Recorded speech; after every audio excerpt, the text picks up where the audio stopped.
if we cut the audio, but just to make sure that you like people see you when they click on the video, but it didn't work.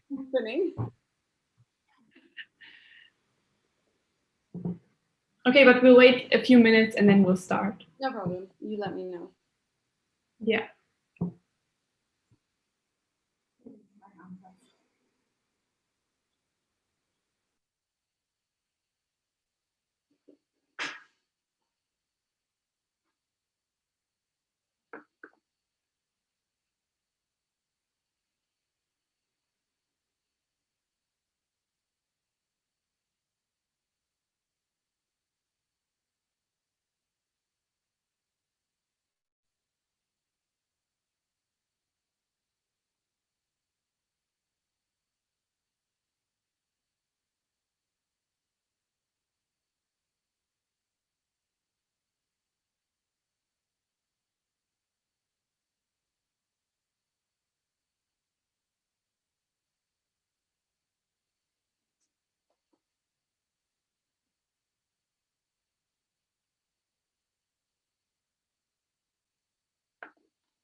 Okay, should we start?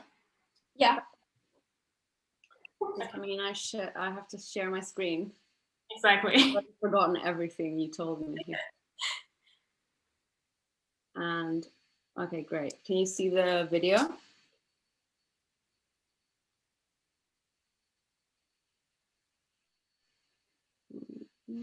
Yes.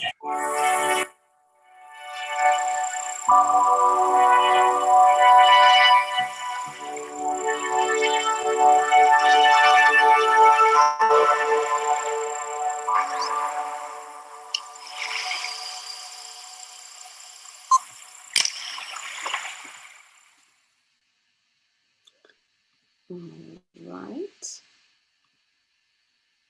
Okay. Okay. So hello everyone and welcome to our last launch of the season. We are pleased to introduce our guest, Humm, a photographer who lives in Milan and Barcelona. Through images of everyday situations full of intimacy, warmth and atmosphere, she brings us closer to a view of the world. Her approach is described as conveying the emotional quality of the moment, which she managed to do not only in her personal work, but also for editorial clients like And Other Stories, or recently Confect magazine, as well as for commercial clients like COS and Sunspot. We are beyond thrilled to have her here tonight, so if you have any questions for Iris, please ask them in the comments on YouTube or in the chat on Zoom for the discussion afterwards. And that's it from us, so welcome Iris. Thank you so much for having me. As I told you earlier, it'd be much nicer. I would love to be able to be there in person, because that sounds really nice, the little setup that you have, or you used to have for real life lectures, but I guess this will have to do. And yeah, I'm really excited, and yeah, thank you for allowing me to talk about my work. I think I'm gonna start. I've put together a little document with some of my work, but I'm gonna shortly, I guess, do a little introduction for those that don't know who I am. My name is Iris, or Iris. My parents chose a name that they thought was very international and kind of easy, but they forgot about the whole English-speaking part of the world. But the original name is Iris. And I was born in Milan, in Italy. And I was raised there, and my dad is from Switzerland, and my mom is French Chinese. And I grew up in a very creative household. Both my parents are very creative people. My dad is a graphic designer, is a Swiss graphic designer, and my mom is a music teacher and a calligraphist, calligrapher, I'm not sure what the word is. And so growing up, any kind of visual thing or crafty, the building thing, anything like that was always really encouraged. We would always, paint with my mom or build things, cut things up, make puzzles with my dad. And so my sister and I grew up with that being a big part of our day-to-day life. And so I used to really enjoy those activities. And on the other hand, I was a very, very bad student. I never enjoyed school. I think it started to get real bad at the end of elementary school. I wasn't, it just didn't feel right. I was always very distracted, couldn't focus. And so I feel like it almost, as a way of, I feel like I just needed to keep doing something that was visual instead of academical, or, I just really had a hard time studying and learning on books. And so around the age of 14 or 15, I picked up one of my dad's cameras. It was a film camera. I didn't even know how to use it. I didn't even ask him. Took some photos, got the film developed, really liked the result. And that's how I started photographing. And I did it in a very obsessive, kind of constant way. It was a thing that I did every day. Didn't really know why, couldn't have explained it. It was just something that felt really good. And I think, now I know that it felt right because it was a way for me, or, I'd found my way of being able to understand the world and my surroundings in this non-verbal way, in this visual way that really kind of suited the way I understood things. And so the camera was a really good tool for that. And so I was, 15, in high school. Things weren't going well at school at all. I wasn't really going to school very much. I used to just hang out with people that were much older than I was. We used to go to parties. And at the age of maybe 17, 18, I started getting my first small assignments in Milan, taking photos of parties, which is when I feel like it was the first years where this kind of the party photo, we obviously didn't invent it, but I feel like it was I don't know, there was lots of parties and lots of and we used to go out a lot, and I would take photos anyways. And so soon I started getting these like really small gigs of like documenting this party and that party, and making a little bit of money. And obviously, whilst I was at those parties, I wasn't going to school, and I ended up dropping out of high school. And I dropped out of high school, and then I tried to kind of sign up again and then again. But it just wasn't working out. And I remember feeling like such a failure for not being able to have this high school degree. And I knew that I wasn't going to go to university. I knew that that wasn't going to be my path, but the fact that now I couldn't because I didn't have a high school degree made it even worse. And so I felt really inadequate for a few years after dropping out of high school. And finally, at some point, decided that I had to move out. I was living with my dad back then. My parents had separated. I was a difficult teenager, and that trickled into my, late teens, early 20s. And at some point at the age of 20, I decided I needed to get away, move away, and kind of, sustain myself and find my own way. And so I ended up in Barcelona one summer. I spent a couple of months there, and I ended up staying, and I'm still here. I've been here for 13 years, and it's gone really well. Everything went well in the end, but back then it was a big move. I had no high school degree. I didn't really have any plans, and I ended up getting into bar work for about 4 years. I was working nights, which was really fun. But there came a moment at some point when I was 25 or 26, I think, where I kind of had to stop and think, what am I going to do? What are you doing? I felt like the bar work wasn't sustainable unless, I was going to make a career out of it, which I definitely didn't want to do. And in the meanwhile, I stopped taking photos because I don't know, I just got caught into working nights at the bar, and I had no time. I'd sleep in the day, and then I'd get up late and then work all night. And those were the years, I think, the first iPhone had come out, and I remember I had a really shitty phone, and a friend of mine gave me his old iPhone 3. And my phone didn't have a camera, but the iPhone had one. And so I slowly started taking photos with this phone. And then I opened Instagram. And so I was posting these photos that I made with the phone on Instagram. And I was really, it all kind of came back. And I remembered, oh, I really like doing this. Like, this feels really good. I'm going to keep doing this. And so I slowly started to, take photos again. I was working for friends. I was offering my services, my photographic services to friends that had small businesses. I was contacting people in Barcelona, emailing agencies, or even just getting in touch with people I thought were really interesting that worked in really beautiful spaces, asking them if I could, take their portrait or, document their space. And so I managed to build a little bit of a portfolio.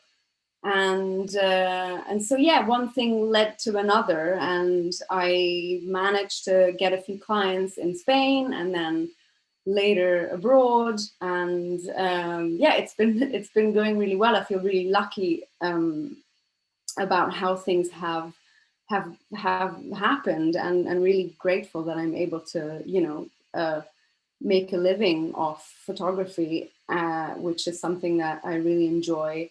And it keeps me on my toes. It's not something I ever get bored of, because I can always try new things. And so, yeah, it just, it made sense to keep doing that, keep taking pictures.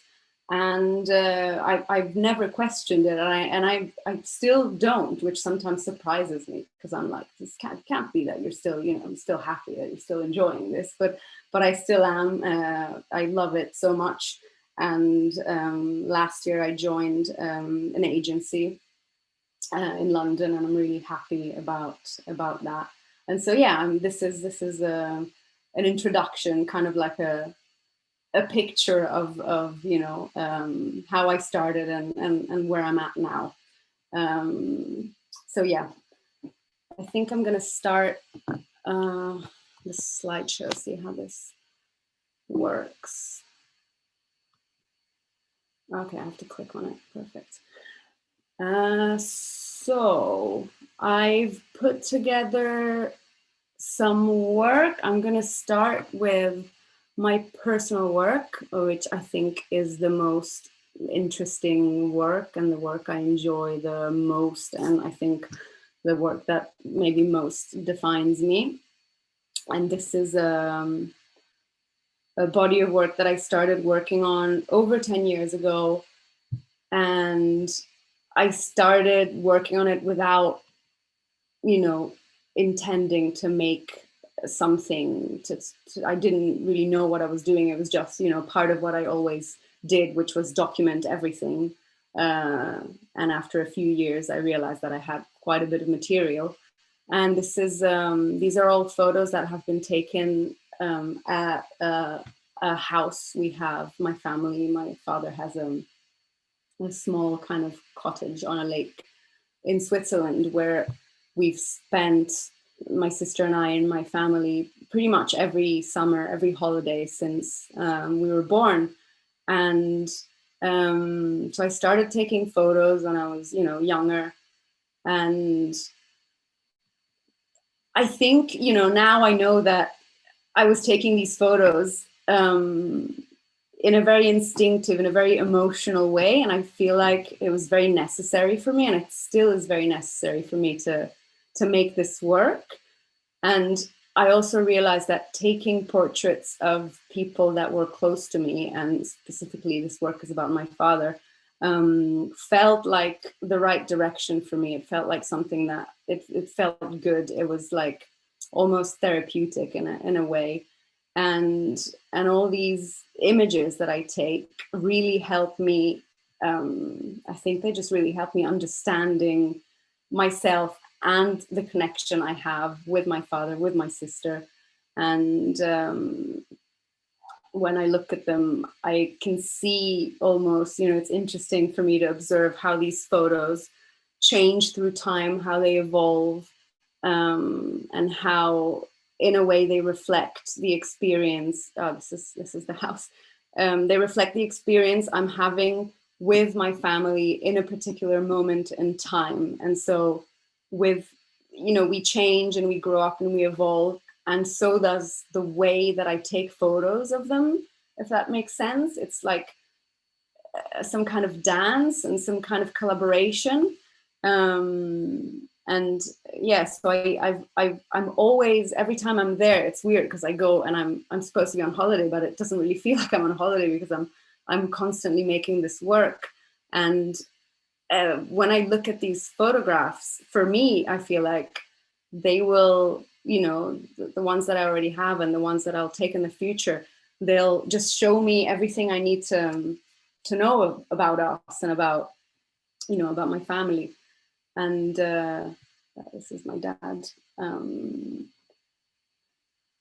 And the idea, the goal, what I would like for people to kind of feel when they look at this work is, I would like to give the viewer the space for their emotions that they might have about their own family, their own father, for those emotions to mix with the images that I have made, and for there to be some kind of connection. I would like the viewer to be able to feel something in relation to this imagery.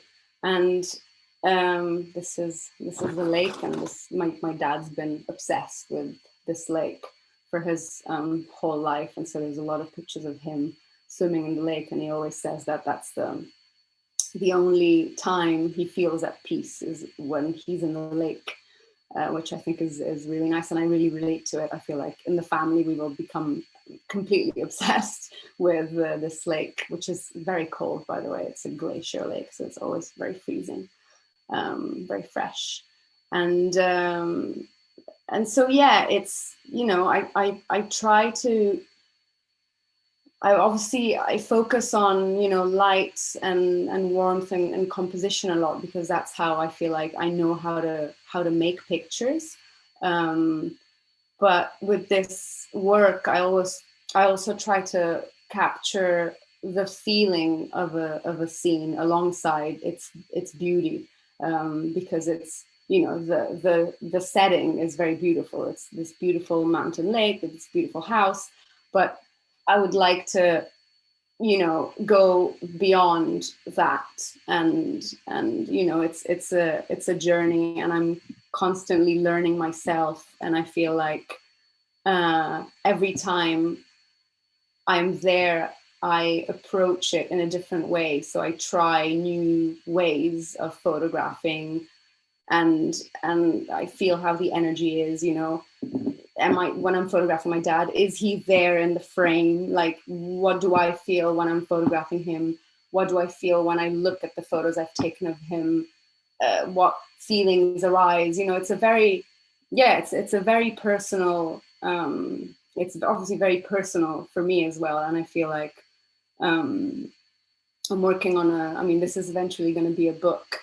And I don't know when that book will ever be finished. I feel like it's going to be a never-ending process, which I'm also looking forward to, because I feel like that's also part of the whole thing, is the process of getting to this final book, which we don't know when that's going to happen and if it's going to happen, but I'm really excited to turn this into something. But in the meantime, I'm really, you know, enjoying the process, and it's not always fun.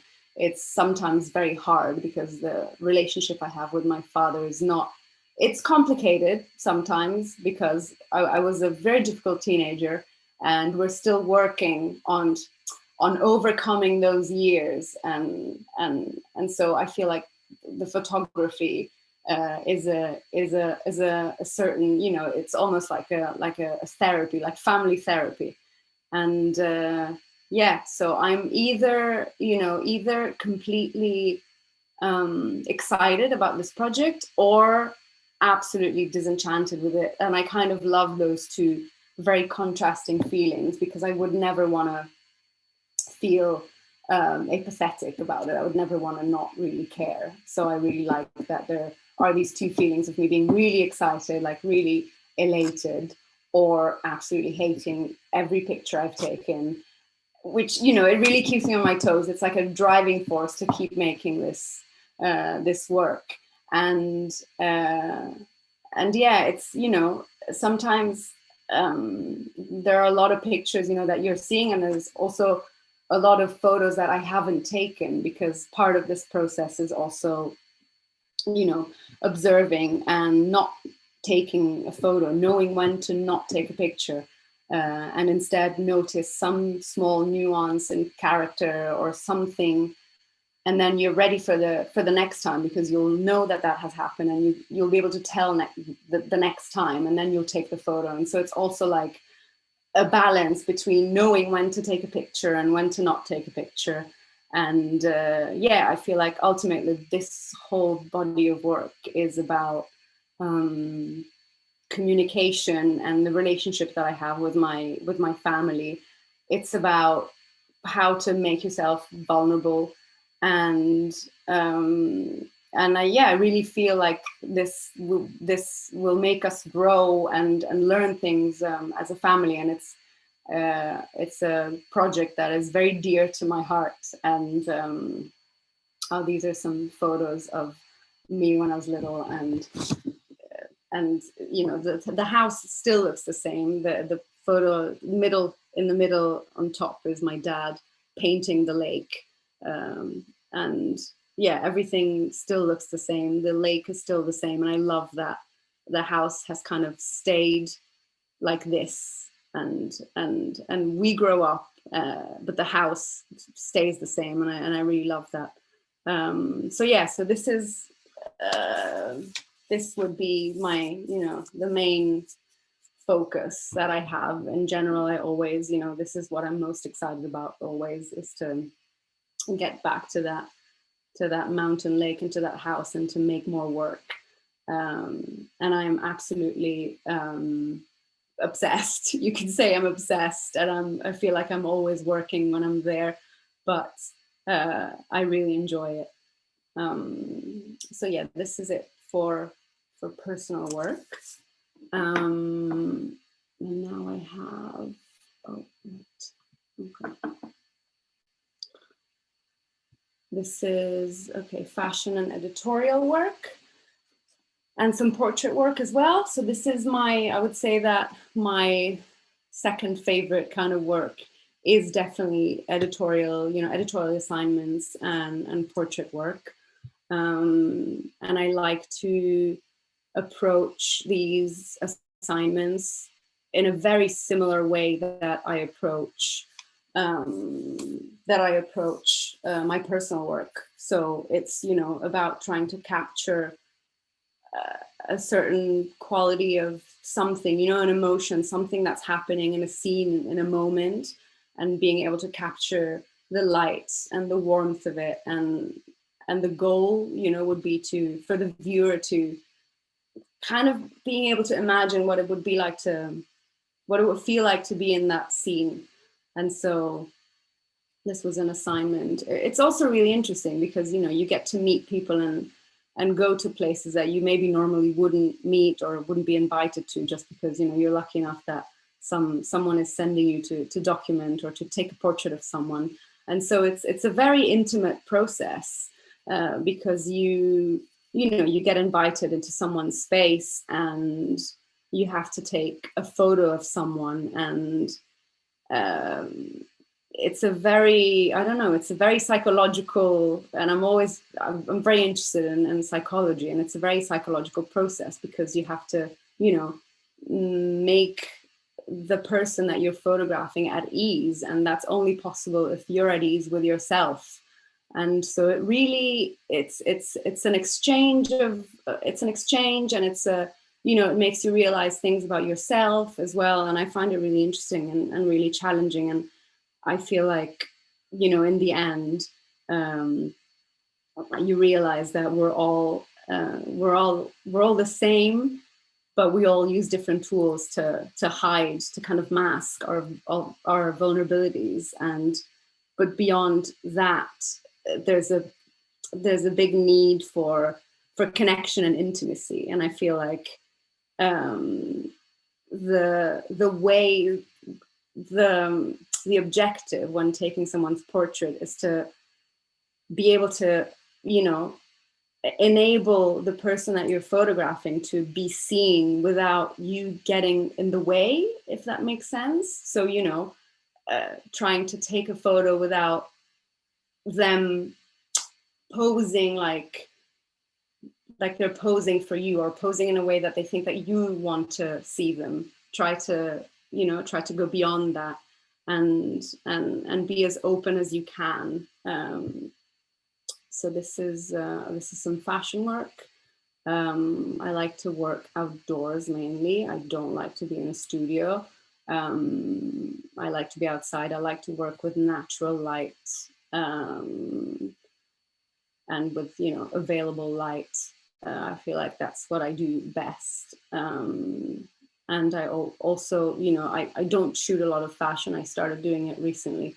And I've really been enjoying it because I realized that that my way of seeing can also apply to fashion. I had this old school idea of what fashion was, but I feel like I've been able to shoot some fashion and still make it look like, like it was me, which is a really nice feeling when you kind of recognize yourself in an image, and it's something that you maybe usually don't do. So yeah, this is fashion, but it's almost like a portrait. And this is my sister on the lake. And when that's when I say that I approach other work, like my personal work, this is what I mean in a way. This could almost be part of my personal work. It's my sister on the lake, and I don't know. I just feel like it's not that far off from my personal work. The mood is the same. The emotion is the same. I don't try to construct anything different. I don't try to create a scene. I just try to work with what's available and see what happens. I don't like to to plan things too much. I think the best photos come out when things are unplanned, and you know, something happens, and you're there to know when to kind of capture it. And oh, this is a very interesting gentleman. He's an artistic director of a museum, and it was a very eccentric man, very funny Spanish man called Vicente, and I had the pleasure to photograph him for a confect, actually. And I got to spend about maybe an hour on my own in his space, and then an hour with him. And he is the owner, aside from being the artistic director of a very big museum in Milan, he also owns the biggest citrus collection in the world. And it was so much fun working with him, because you can really tell, I think, in this picture of him on the right, how passionate he is about what he does. And I feel like you can really, it's really him in the picture. He's a very funny, kind of like mischievous man, and you know, even in this one, the black and white one of him smelling the fruit. I don't know, I'm really happy with how these turned out, because I feel like I've really managed to capture his essence. And this is another really fun assignment I had in Rome.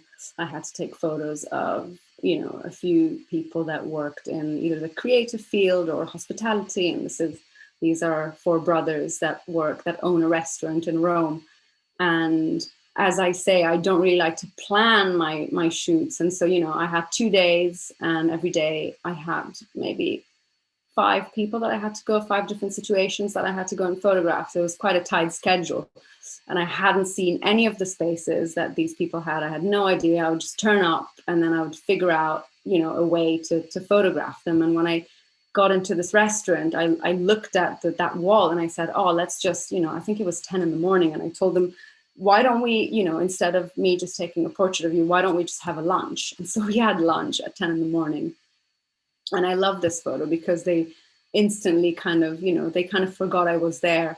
And I don't know, it's just like a really fun picture of them not worrying about posing for me. And this was the same assignment. This is a group of, I think they're called restorers. They restore, you know, old frescoes and paintings, and it's an all-woman team. And I was so happy because I got to see a church that was close to the public, because they were renovating it. And here we're standing right under the church's dome. So we'd walked up, I think, 8 stories of scaffolding in the inside of the church to get up to this dome. And while I was walking up, I dropped my flash, and it broke, and I had a bit of a moment of panic, and I said, oh, I don't, you know, I just don't know how I'm going to take this photo. And luckily they had, you know, because they really have to see what they're doing, they had a big construction site, kind of industrial, big light. And I asked them if I could perhaps use it. And in the end, I'm really happy with how it turned out. I think it turned out better than if I'd used a flash. So yeah, I like, you know, these moments where maybe something goes wrong, or, you know, you get there and you don't really know what's going to happen, and being able to be resourceful and, you know, make it work with what you have. So this is obviously before I broke my flash, but yeah. And this was from the same story, and it was also a beautiful, beautiful space. This is someone who they make clothes. They're a family that's been making clothes for a very long time in Rome, a very famous atelier, studio. And, you know, I walked into this room, and there was a really nice window. And so this photo, you know, is not artificially lit. It's just natural light coming from the window on the right. And yeah, I'm also, you know, really happy with how it turned out. I also got incredibly lucky, because I feel like every space I got to visit was just really beautiful. And you know, he looks amazing. He's dressed so beautifully, and the velvet looks great in the light. So it was, you know, everything just came together. And this is also some more kind of editorial documentary work shot in Barcelona. Again, some portrait work. You know, it's really nice to, if I think back of all the people I've met and the places I've been able to see.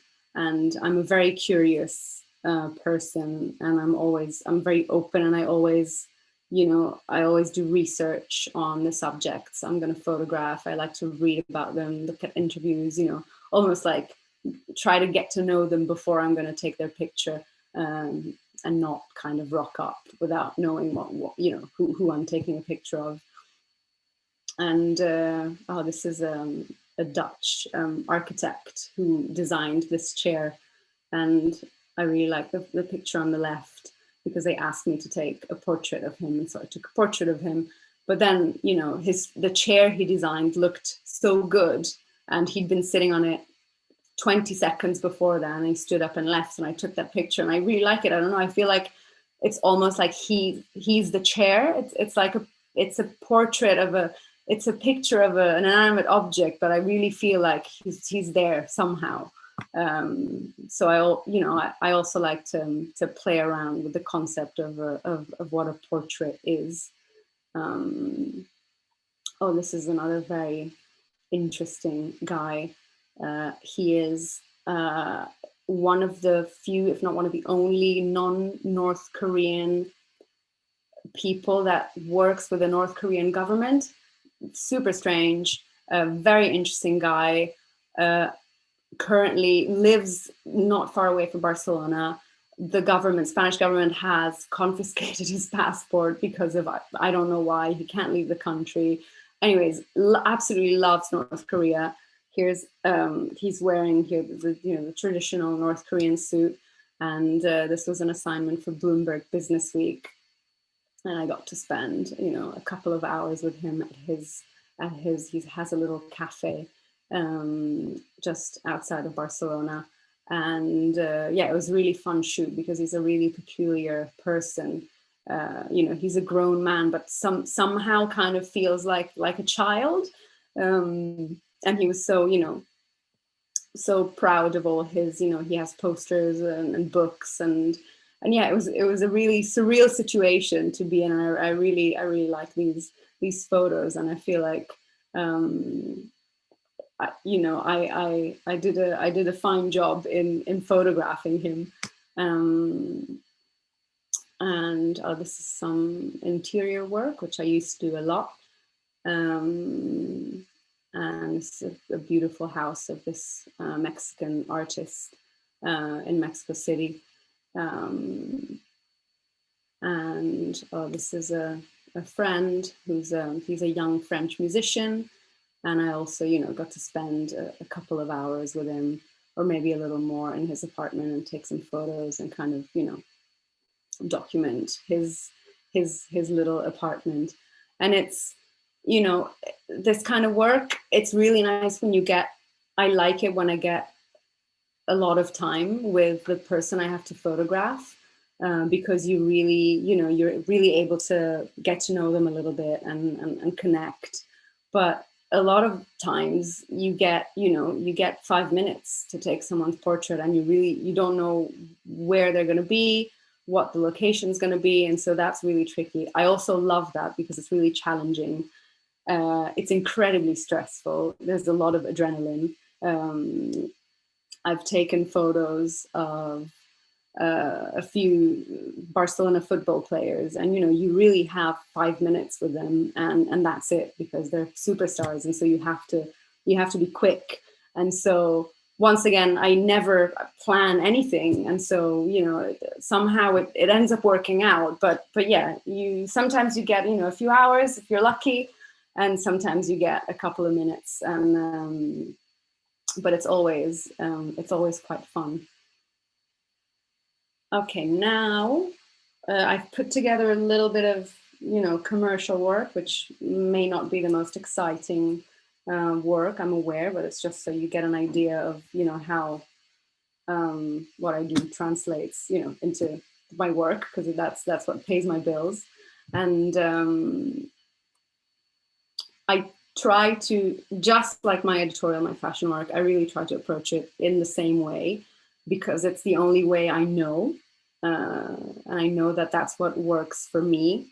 And I never really try an approach that's different, or try to light something in a way that I've never done before, because I just know that if I trust my process and I trust my work, usually things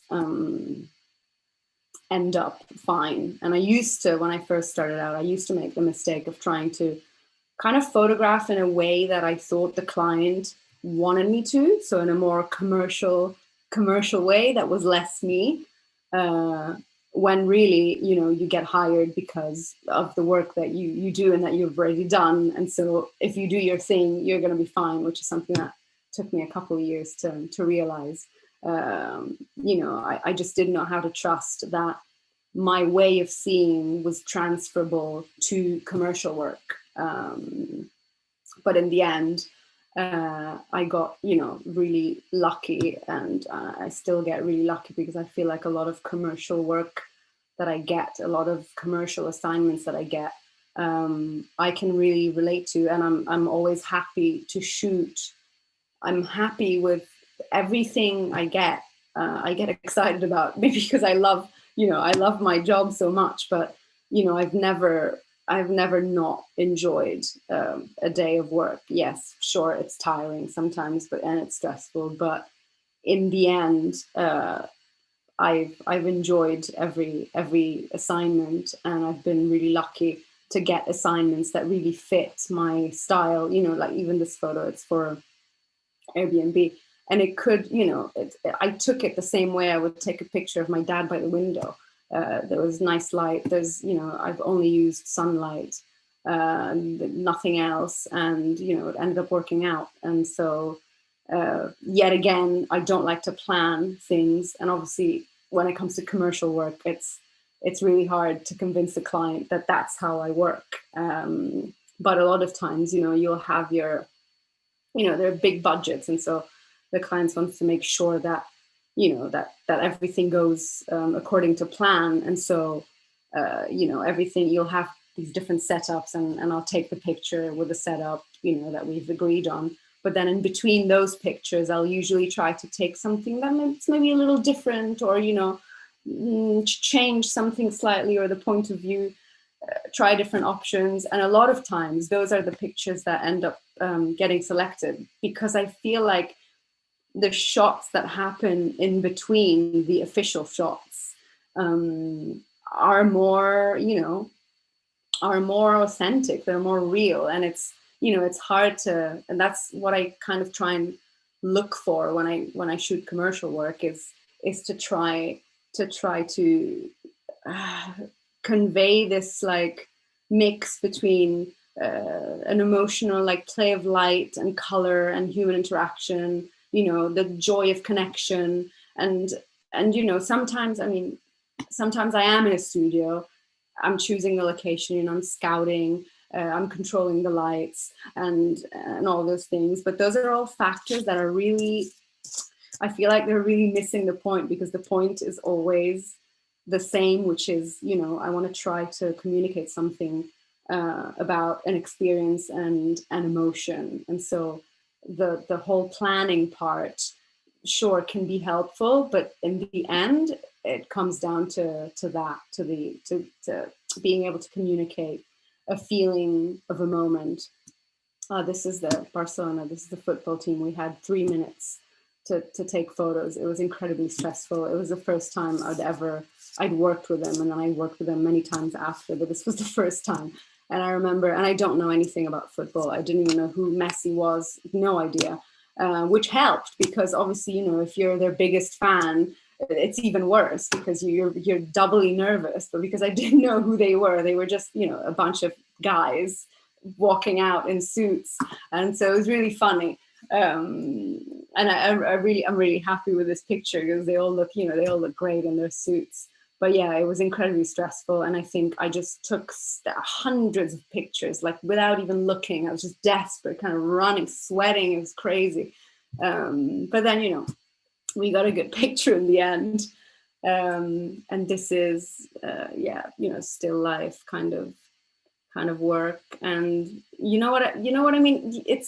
I'm always, I've got the same light going on. I like, the end of the day kind of mood, the warm light. So I always try to recreate. I mean, this is artificial, but I always try to recreate that kind of light, because I feel like, I don't know, it's my favorite kind of light.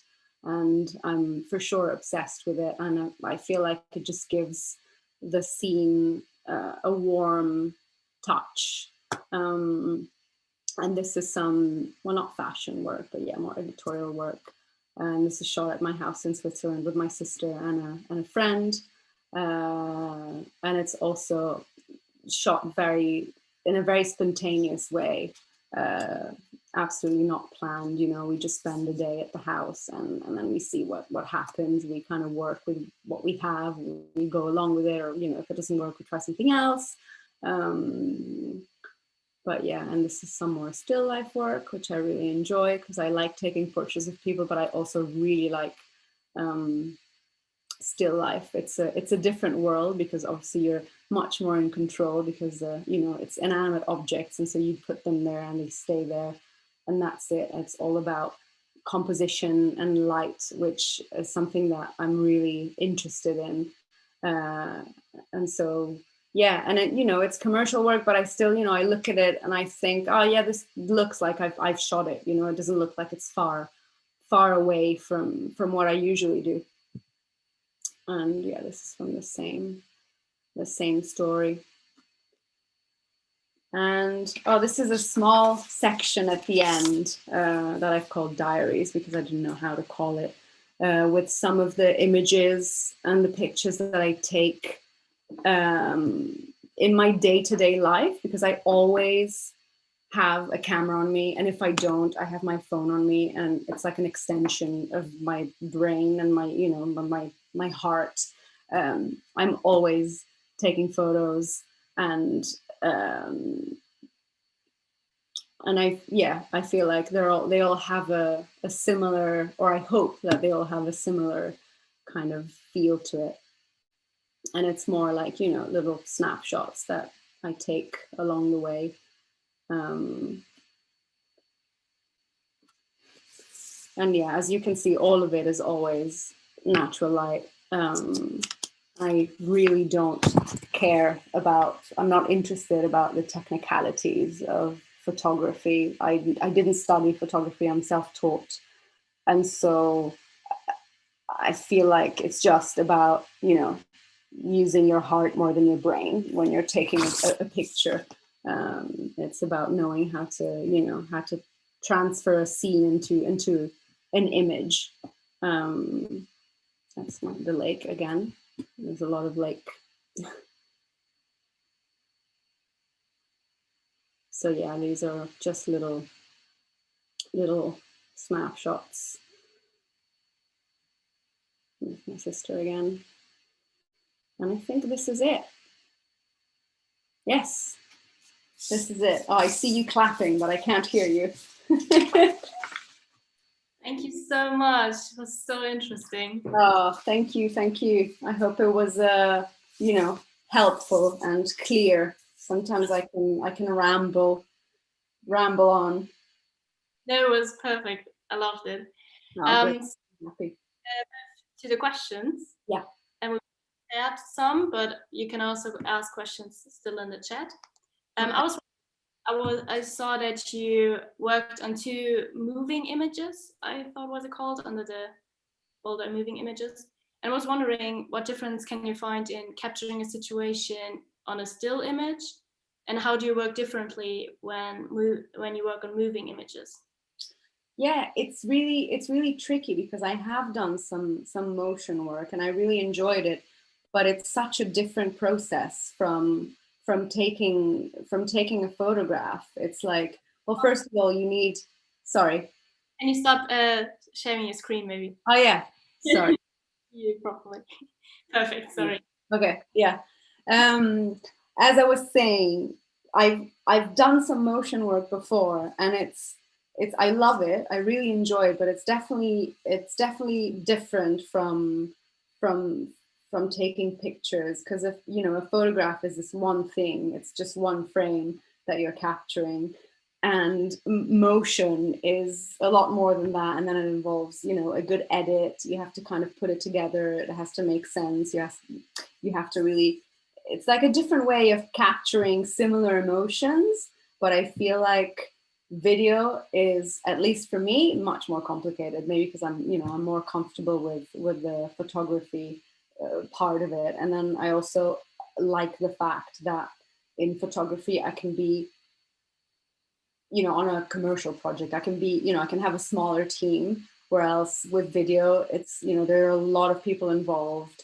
And then, you know, the post-production is also very lengthy, and, you know, you need an editor, you need sound. It's a much, you know, it's a much more complex world, which I'm happy to, you know, explore more, because it's something that, you know, I take a lot of inspiration, most of my inspiration from movies. And I'm always very, you know, I'm always very impressed and in awe when I see, you know, a good movie, because it seems like something so difficult to make. It's, you know, and, you know, maybe it's just because I find it easy to take pictures, you know, and maybe someone finds it easy to make movies. But yeah, it's definitely two different worlds. Yeah. Thank you. Yeah, I was just, yeah, I thought the moving images were also quite beautiful with the light and everything. So I saw like similarities to photographs, and was just wondering how, yeah, different it was for you. Yeah. Well, I tried when I first was making moving image. What I was doing was I was trying to take a photograph with movement, which I then realized wasn't really what I was wanted to do. So I would, you know, I'd set up a camera on a tripod, and it would be this like very still scene with a little bit of movement. And then I was like, oh, actually, I don't like how this looks. Like I have to approach it in a very different way and be more like dynamic. So it's, yeah, it's interesting, and it's really hard to do the two things at the same time, I think. So it's tricky, but yeah, I really enjoy it. Nice. Yeah. Cool. I have another question. So first of all, thanks. Your pictures feel like a hack to me. I don't know. So you said you're not so into technical stuff, but I was wondering, are you taking the pictures digital or on film? Because they feel on film. That's good that you say that they feel on film. And most of them are taken on film, but there's a lot of digital as well. I think it's half. I would say 50-50. And I think, I don't know, I started using Photoshop when I was started taking photos. So when I was 15, 16, my dad taught me a little bit of Photoshop. And I feel like I became really good at manipulating the image and giving it the same feel that I felt film had. So I was looking at the film images, and I was trying to notice what it was about the film image that I liked. And I was trying to apply that to the digital files. And yeah, about the technical side, I'm still very, you know, I never studied because I feel like I'm traumatized from school, so I can't even study things I'm interested in now. It's really strange, you know. I'm trying to get my driver's license now, and I have to study, and I can't do it. I was like broke down in tears the other day because I'm like, I cannot, like, this brings back really bad memories about studying. And so I've never really studied cameras or, you know, photographies. And I've just, you know, as I said, I picked up my dad's camera and it just took a bunch of pictures, and then it was all trial and error. And in the end, after years, I figured out, you know, how I preferred to work and what worked for me. And then, you know, you slowly start getting assignments and commercial work, and so you have to start working with assistants, and then you have assistants that know a lot about the technical side, and so you don't have to worry about it. But yeah, so I really think that that's the fact that I am self-taught and I didn't really know anything about the technical side of it has really informed the way that I work, because I work by observing the light that's available instead of, you know, crafting it or creating it. And now, you know, now I can do that too, but I still find it easiest when, you know, when the light is there and I can move around it and kind of find the light that I like. Nice, thank you. So if you shoot for a commercial, you also shoot on film sometimes, or most of It depends. I mean, it depends. Lately, I've been really lucky, and clients have requested me to shoot film, which is great. And I don't think I have a favorite. I like to work with digital and film. Sometimes, film is a better option, and sometimes digital is a better option. But yeah, it's a good mix. And lately, I feel like people are shooting a bit more film, and so I've been able to work with both. Thank you. The question, well, first of all, thank you so much for your talk and the insight. I mean, your images are so beautiful. Okay. And my question is, how did you establish being an independent photographer? How did you go from like jobs to bigger jobs? And how do you make a living out of it? I feel like, I don't know, I still sometimes, feel really lucky for, being able to do what I do, and sometimes ask myself, I don't know how it happened, but I think that how it happened was that this is something I've been passionate about since I was very young. And so I was lucky to find that passion really soon, really early in life. I kind of knew that that's what I wanted to do. And also, it was encouraged in my house. And I feel like the key, the secret maybe, was that I kept making work. So I kept taking photos consistently, constantly. And the more you do that, the more you kind of develop, at some point you develop your own style and your visual language. And there comes a point where maybe someone will see a picture that you've taken, and they'll say, oh, I think she's taken that photo, that looks like a photo that she's taken.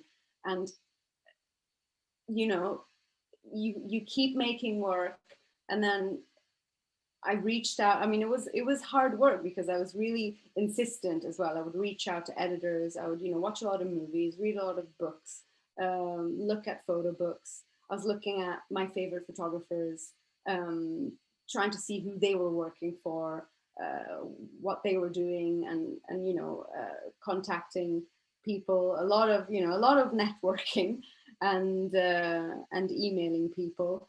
And I was lucky that when my contract ended at the bar, I was really lucky to get a year of, I don't know how you call it, like unemployment kind of money from the government. And I feel like I'm a good example of someone that's actually managed to make that, use that to build a career. And so, I was lucky enough to, for a year, be able to not having to do this bar work. And so being able to maybe do little photography jobs. And as I said earlier, I would reach out to friends, and I would work for free. When I was starting out, I would ask them, hey, do you want some pictures, of your business? And so, it was a mix of like perseverance, consistently making work, no distractions, and, networking, and maybe a little bit of luck. But yeah, I've somehow, it's happened. And yeah, I mean, I don't know if there's a secret, and what kind of advice to give people, but I really feel like being consistent with the work that you do, and not doing work because you want it to then turn into something that will make you money, making work because that's what you enjoy doing, and that's what feels right, and then people will notice that. Because I feel like if you make work in order, for someone else, or for something else than yourself, then things might not, I don't know, I feel like a better approach is to really just make the work that feels right to you, and that feels kind of closest to you. Yeah, I feel like, I don't know if I've made any sense, but this is the advice I would give. Thank you. I also have a question for you. You showed us some of your diary photos and told us that you always have a camera on you. So I wonder, how do you manage to balance between work or free time, or do you have a schedule, or do you ever have a different feeling, like that is a free time photo or that is a work thing? So do you separate that or not? yeah, I mean, I separate it, but then for me, taking photos is almost never work. And even if I have a job and I'm on a, you know, commercial set, the moment that I pick up the camera and take my first photo, I'm like, oh my God, I'm taking photos. I love this. This is great. And so I don't know. It's I'm always, you know, I'm always excited about taking pictures. It being, you know, in a commercial setting or when I'm on holiday. And yeah, sometimes, you know, like when I was talking about my personal work, it's a little stressful because, especially at our lake house, because I know that I'm making this work. You know, sometimes my family's like, can you just like put the camera down, come and, you know, come and have dinner with us. I'm like, no, wait, the sun is setting and I need to, you know, I need to take this photo. And so yeah, sometimes it gets a little stressful, but it's always really enjoyable because then I know that when I've taken a good photo, that makes me really happy. So it never feels like a chore. Last question from our group, I think, probably. You talked about like getting the models that you shoot at ease with like talking to them and getting to know them. And like, how does it? Wait, a question. How much of yourself are you sharing in that conversation? Oh, that's an interesting question. I feel like it depends, you know, on the kind of person that's in front of you. I think you also get better at reading people the more you do that, and so you know you approach it in a different way every time. You know, sometimes you have to be more careful, more cautious, and you know. Be a little, you know, do it a little slower than you normally would. It really depends on your subject, but what really helps is kind of, you know, approaching it in a very, you know, almost like being vulnerable and approaching it in a very, you know, put your ego aside, be very open, and you know, try to understand the other person and remember that we're all the same. Like we really are all the same. We'll have the same fears, the same worries.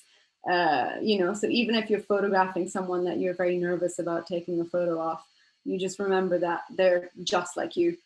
Most likely, you know, we have the same. The emotions are not that many. The range of emotions is very small in the end, and so we always, you know, we're much more similar. I feel like than what we think. And so yeah, it's really about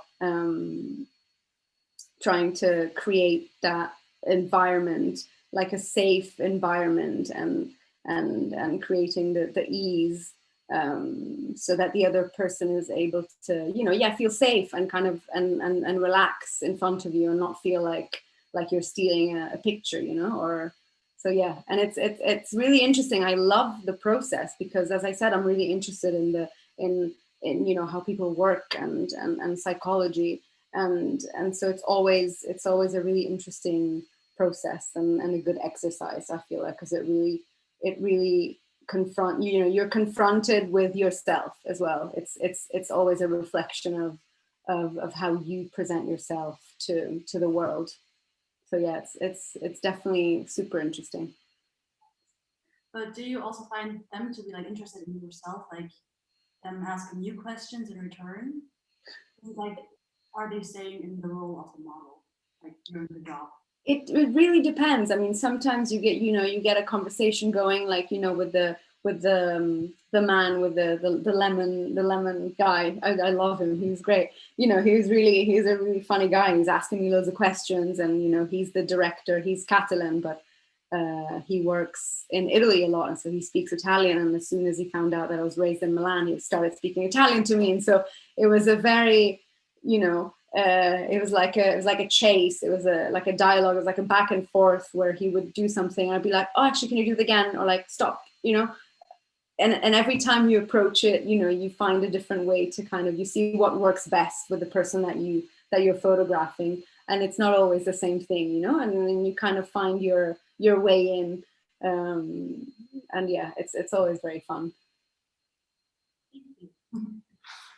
Okay, so I think we have a question in the chat. Firstly, mind-blowing, beautiful, from Stephanie. Thanks. I think that question was already answered. It's all shot analog. When you develop your film, do you develop yourself or do you give it to someone? No, I send it to a lab. I did start developing my own film in lockdown because all the labs were closed, and so I bought online. I went online and bought, you know, the black and white kind of all the liquids to develop at home, which is obviously something I didn't know how to do because I don't know how to do any of that stuff.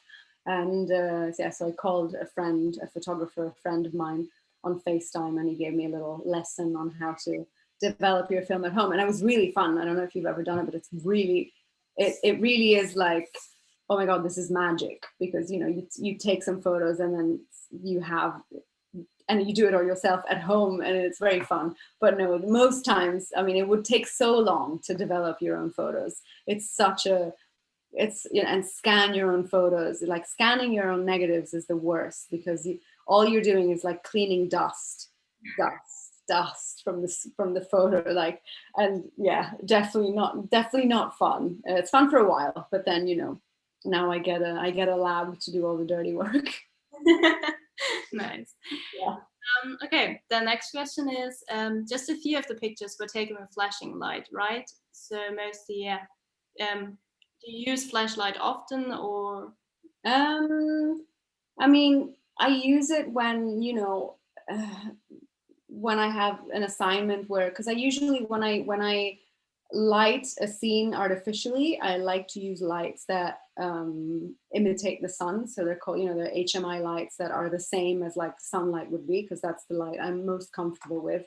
But those are very expensive. They're very heavy to move around. And so when I have, for example, an editorial assignment where there's not a lot of budget and I'm on my own, I'll bring a little, you know, a little flash with me, and I'll really use it like, you know, like an old school flash, because, you know, you can use flashes to recreate daylight as well, you know, warm golden hour. You can do anything you want with a flash.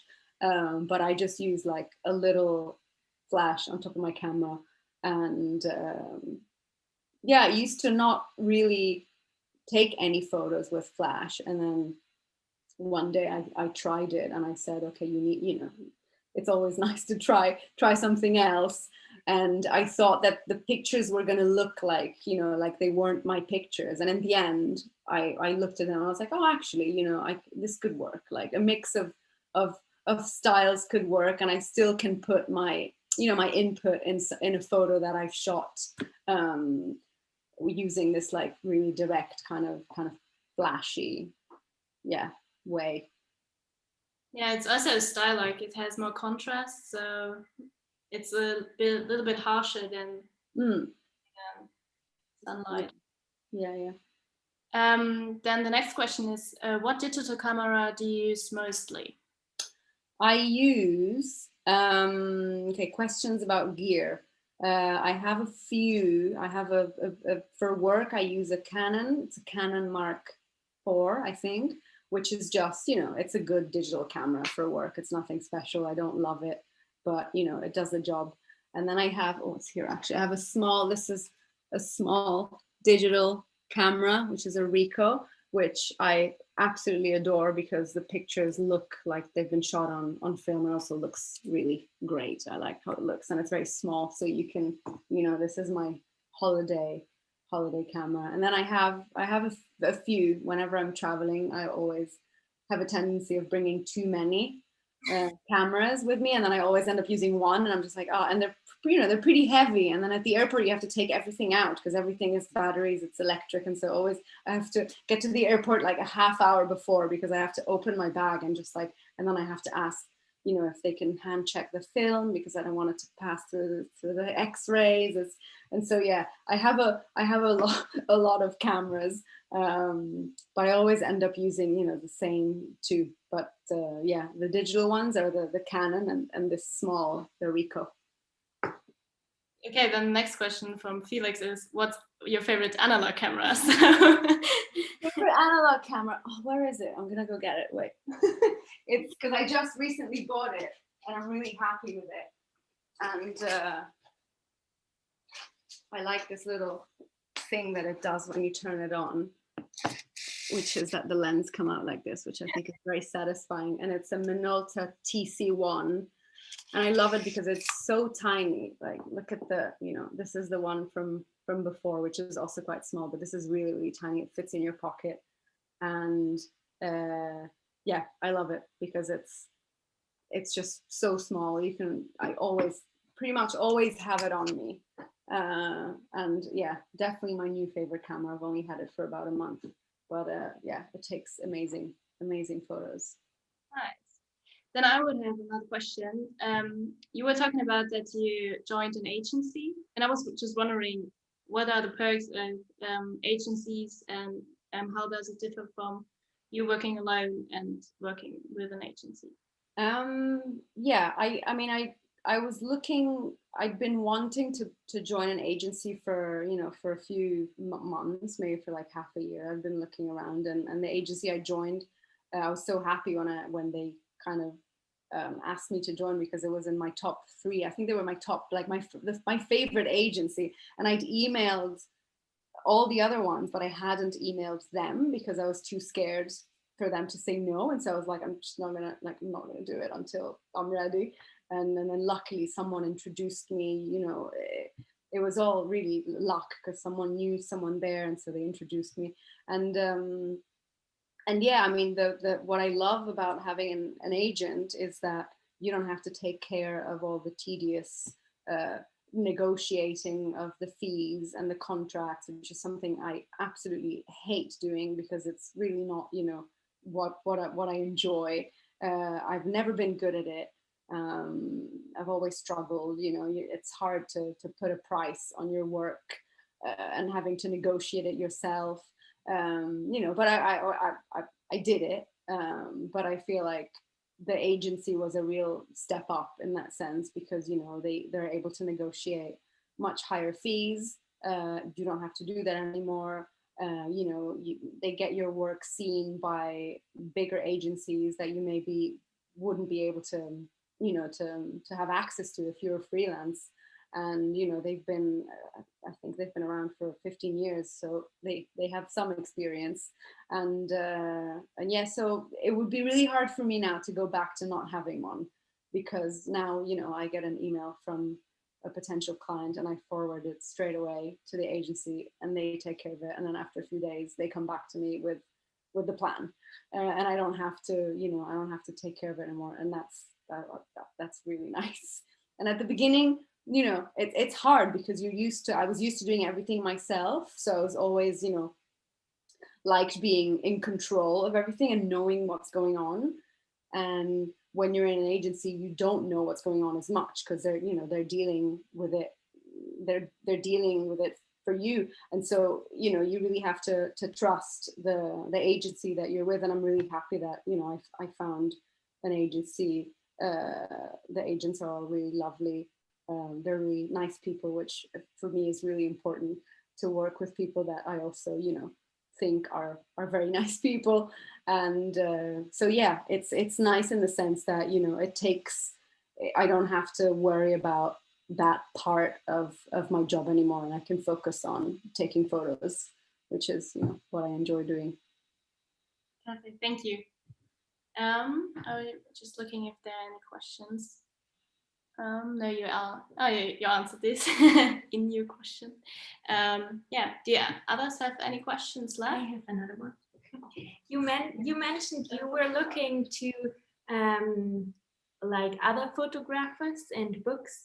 So can you maybe name some of your favorite artists? Yes, I actually have to write them down because I constantly forget who my favorite photographers are, which is so strange.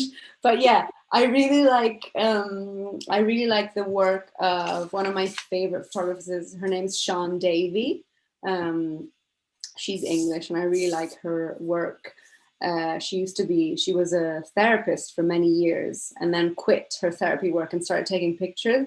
And I think you can really, really see that in her photos. It's like she has that extra, you know, kick because she really knows how people work. And like, so it's really, and she also, you know, most of her work is about her family. And it's something that, you know, I also do. And so most of my favorite photographers are ones that take photos of their family. And so Sean Davey is one of them. And then I really like the work of Christopher Anderson, who also has a big body of work about his family, his kids, and also started out doing documentary photography, also super self-taught, but kind of ended up managing to you know, end up doing a lot of commercial work, but staying very true to himself. So I like that, you know, when a photographer is able to do an array of different things, but you can always kind of tell that it's them. I find that super, you know, super interesting. And then, you know, well, when I first started out, I really liked all the classic, like street photography, more documentary photography, like William Klein, I really love. And he's also very graphic. There's a lot of, you know, it's a lot about composition and shapes and shadows. Mark Steinmetz, I really like. It's always, yeah, it's always photographers that it's always documentary work. It's always, you know, portraits. It's always people. I don't really know many, you know, like landscape photographers. It's not that it doesn't interest me, but I feel like it's something that I'm not familiar with, and so I always gravitate more to any photography that's, yeah, storytelling with people and documentary photography for sure. Thank you. I got a question. So you talked about, when you talked about your personal work, you said that there's a range of like totally hating your stuff, but also like liking it. So how do you deal with the negative feelings? Because I feel like a lot of creatives struggle with that feel, or with like either being content with their work or like absolutely hating it. Yeah, it's a definitely a common thing. Well, for my personal work, I'm really lucky now because a couple of years ago I met someone who's now helping me with the work and with the book. He's a photographer who's also been working on a book about his father for the last 10 years. So the book isn't finished. He's done so many dummies of the book, but it's like a never-ending body of work. And so I'm really happy to have this person that I can kind of message and like annoy whenever, you know, whenever I've made some work that I'm not happy with, you know, and then it's nice to have him remind me that that's part of the process in a way, you know, it's part of the process to not be happy with the work that you've made, and it's fine. And and when he's not available and I have to do it myself, I feel like it's about being kind to yourself and not being too hard on yourself, which I'm really not good at because I am very, very hard on myself. I set standards for myself that are ridiculously high. I always have. And so it's about trying to, you know, not do that so much and take it easy and trust the process, you know, and because it really is part of it. We're never always going to be happy with all the work that we've done. And I feel like it's also a sign that we're doing something right. So, you know, you're growing every time you're doing something that maybe isn't exactly how you thought it was going to turn out. It's a lesson towards, you know, kind of figuring it out. Even if I don't think that we will figure it out. That's the thing. I don't think there's an end, you know, I don't think that there's a point where you're like, okay, I've figured it out. This is it. I feel like it's going to be a constant thing. And so you just have to kind of get used to those feelings because they're just part of it. I don't think they're ever going to go away. So it's about trying to navigate them and not letting them affect you and your work negatively, kind of trying to, you know, harness them and then turn them into, you know, like keep the drive going. Actually, your answer brought me to another question. Sorry. It's like during COVID, it was pretty hard for us to not be able to get into university and have like the exchange. You're working by yourself. How do you like? Do you have a one friend? Do you have any other people like you said? Your entire family or your parents are creatives. Do you consider their opinion sometimes, or Sorry, I couldn't hear you very well. Can you repeat the question? I Need to get closer to the microphone. again.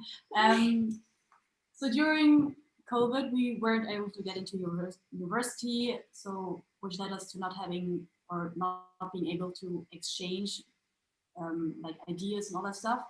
How do you do that? Because you work by yourself. You said that you have a friend, but do you also like get opinion from like your parents or friends or? Yeah, always. I mean, I'm constantly, you know, I'm always in contact with friends, and I have friends all over the world. I have some in Barcelona, but a lot of really good friends are kind of scattered around the world, and so I always keep in touch. And I always like to, you know, I really enjoy talking about photography and also, you know, personal work, and also the work that we do on ourselves, which I think really goes hand in hand with, you know, the work that we put out into the world.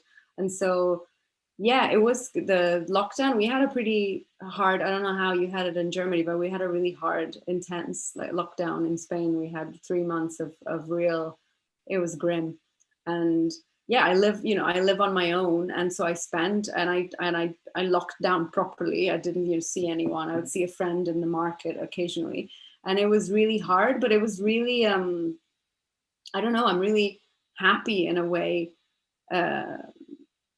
that, you know, I saw it as, for me at least personally, and I'm lucky because I haven't lost anyone due to COVID. So, you know, in my small reality, I felt really lucky in a way to have been able to live through it, because I don't think, you know, I realized a lot of things about myself and learned a lot of things that I maybe probably wouldn't have if this hadn't happened, you know. So in a way, it's like, oh, we've had this like opportunity to go through this really peculiar thing that, you know, might not happen again, and I hope not. You never know. My dad says it's just the beginning.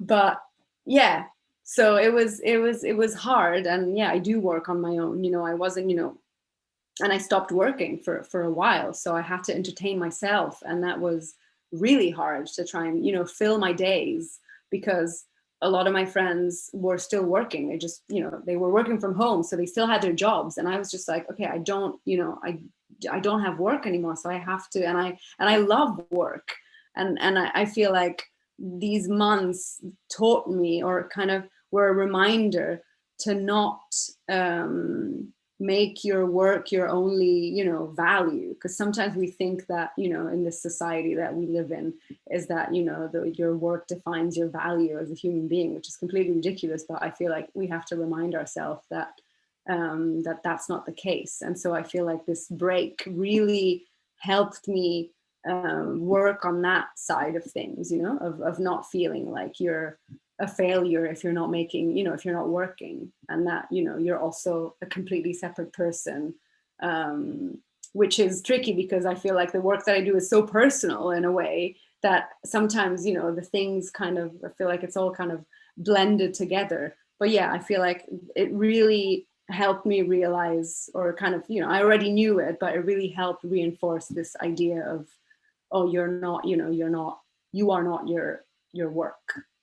Your work is like a thing that you do, and then you're someone, you know, you're a separate person. So yeah.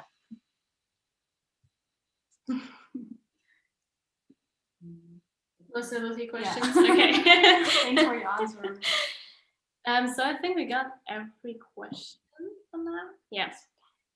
So we would probably end this. Bye.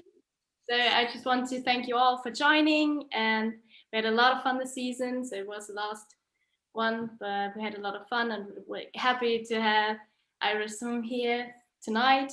And I would like in the end just to thank Felix Steidle for making the amazing sounds on our animations and bring them to life. Thank you, Felix. And yeah, wish you all a good evening, and yeah, see you next season. Bye. Thank you so much. Bye. Bye. Thank you, everyone.